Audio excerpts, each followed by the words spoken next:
परमेश्वर ने दानियेल को शेर की मांद में फेंक दिया, लेकिन उसे डसने नहीं दिया। परमेश्वर ने पतरस को पानी में गिरने दिया, लेकिन उसे डूबने नहीं दिया। यशायाह 43:2 कहता है, जब तू जल में होकर जाए मैं तेरे संग संग रहूंगा, और जब तू नदियों में होकर चले तब वे तुझे न डुबा सकेंगी। जब तू आग में चले तब तुझे आंच न लगेगी, और उसकी लौ तुझे न जला सकेगी। परमेश्वर परीक्षाएं आने दे सकता है, लेकिन वह आपको कभी पराजित नहीं होने देगा। उस पर भरोसा रखें। यदि आप विश्वास करते हैं, आमीन।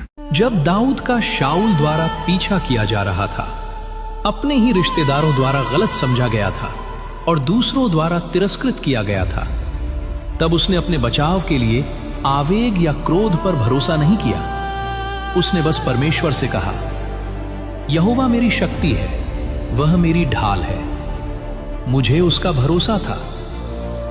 लोग आप पर प्रश्न उठा सकते हैं, लेकिन यदि परमेश्वर आपको ऊंचा उठाते हैं तो कोई भी आपको समर्पण करने के लिए मजबूर नहीं कर सकता। यदि आप गलत समझे जाने का दर्द सह रहे हैं तो कृपया विश्वास रखिए कि परमेश्वर निश्चय ही आपकी रक्षा करेंगे। यदि आप परमेश्वर की उपस्थिति के लिए लालायित हैं, आमीन लिखिए। चमत्कार।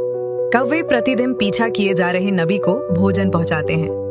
बाइबल में एक अविश्वसनीय कहानी दर्ज है, नबी एलिया।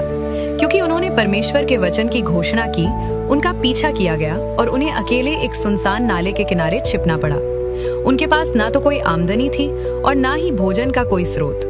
सबसे खतरनाक और अकेले समय में परमेश्वर ने कौवों को सुबह शाम उनके लिए रोटी और मांस लाने का आदेश दिया, और नाले का पानी कभी नहीं सूखा। परिणाम स्वरूप एलिया ने सबसे उजाड़ जगह में सबसे अद्भुत प्रावधान का अनुभव किया। बाइबल कहती है, यहोवा मेरा चरवाहा है, मुझे कुछ घटी न होगी। जब कोई और आपकी सहायता नहीं कर सकता, तब भी परमेश्वर के पास आपके लिए प्रावधान करने का एक तरीका है। यदि आप विश्वास करते हैं, आमीन टाइप करें।